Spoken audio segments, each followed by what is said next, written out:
Hello. For the last couple of weeks, I have been sitting with my new notebook in a room quietly with a new pen, thinking, how am I going to write this TED Talk? What am I going to put in this? How am I going to get my message across to everybody? As the weeks went on and the notebook continued to be empty, I decided the only way I'm going to get my message across to everybody is to not think about what's in the notebook and actually say it from here. So my name's Grainne McCoy, and welcome to my first ever TED Talk. I'm going to take us on a journey, and the journey is the journey of me. We're going back till I was 11 years of age. During school, wasn't for me. It wasn't for me. I knew from a young girl, people used to say to me, oh, you're the girl with the rosy-coloured glasses, or you're a dreamer, or another good one, you're an airhead. Because I knew I was different, and I accepted that from a very young age. I knew I wanted something different out of life. Instead of school books in my backpack, I actually had sweets, bottles of Lucozade, crisps, where I used to sell them on the schoolyard. Now, as an 11, 12-year-old young girl, this is what I started thriving on. I knew, right, okay, there's a businesswoman in me at that age. Now, that business went really, really well until I nearly got expelled. Yes, obviously, I'm not meant to be making a profit in school. I'm meant to be learning. But that was my type of education. I was learning about my path of where I wanted to be and what I wanted to do, and it was a businesswoman, and I knew this. But things changed. At the age of 15, my life was about to change forever.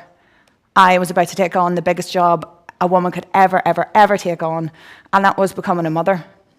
So yes, at the age of 15, I became pregnant. I kept this a secret for 29 weeks, 6.5 months. 6.5 months I had my first scan. I knew that this was going to change my life, but this is where the one rule of my life came into play, and that was the rule that was going to create my path for the rest of my life, and that was not allowing others' opinions to block my future. Now, saying this, after telling my mother and my parents, obviously, it didn't go down too well, but it was accepted, and 10 weeks later, Ryan was born. Now, at 15 years of age, going through GCSEs, not being allowed to sit my GCSEs, education wasn't my strongest point. Reading a book, it was not for me.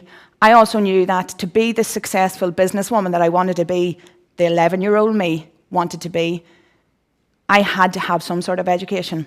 So 4 weeks after having Ryan, I decided, you know what, I'm going to go back to school, to the horror to, one, my teachers, because I hated it, and two, my parents, because they didn't think it was they didn't see whether I would stick at it.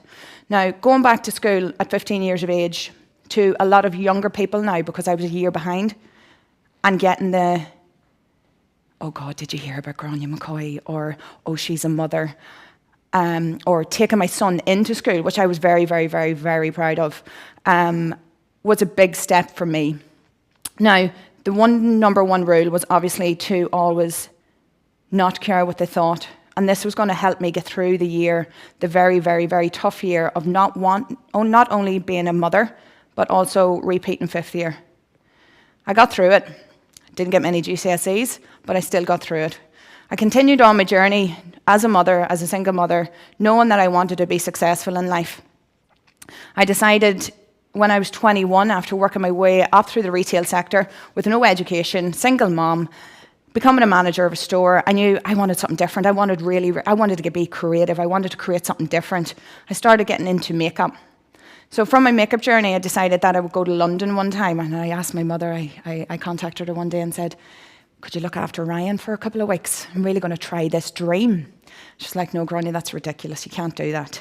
But then the number one rule popped back into my head that I was going to take with me for life. Don't let other people's opinions just block your journey or block your future. So I went to London. I continued my journey as a makeup artist. To everyone's surprise, it started growing very quickly. I started working for Google. I started working for YouTube. I love to talk, so I continued my journey in London until one day I decided I'd seen a hairdresser on a certain show called The BBC Apprentice. On this journey, I told a few people that I was going to take part in this. I laughed. They laughed. They thought it would never be possible. A young girl from a young little village where we don't even have a shop. How could somebody like that get on such a big show to get over 300 other thousand people that apply for this? How can I do that? But again, I took that one life rule journey with me, and that was to not allow other people's opinions block my future. I got on the show, and I got to the semi-final. Now, believe it or not, I know that I could have put that extra little bit more in and got to the final, only my biggest fear was talking. So getting to that stage, I knew I would have to do the stand in the middle of the audience and talk to everybody. So I knew I took a couple of steps back. That was my biggest failure, I think, in the show, was not pushing myself that extra little bit more further. I should have listened to the Grainne from years ago, the Grainne who would have taken that number one rule right by the hand and told herself to push herself further and don't allow the opinion of others to block me. But I did. Anyhow, I continued on now as a semi-finalist as Lord Sugar's apprentice. I have become a very successful talker, hence why I'm here standing on the red dot today. I continued my journey and followed my dream as a makeup artist. I have now a successful business in retail. I have a fantastic son who is now a working chef with a drive to be nothing but the best of himself in his own version. I continued to build my dream and my career. And when I was asked to come on this talk and stand on the red dot and give my talk, I questioned myself thinking, what is my message? And I continued to say it throughout this talk. Imagine the change that you could do if you could just stop comparing yourselves to others. If you could actually block out the fear of what other people would think if you wanted to start a new job. If your daughter did end up pregnant at 15. If you wanted to start a relationship with somebody, but the fear of actually making that first step into any of these situations stopped you. My message today is very simple. Stop allowing others' opinions to block your future, because when this is done, your life can be so much easier. A whole life can be completely different. You can create the dream, the destiny, and the life that you actually want if we just ended up and stopped doing this one thing. Thank you very much.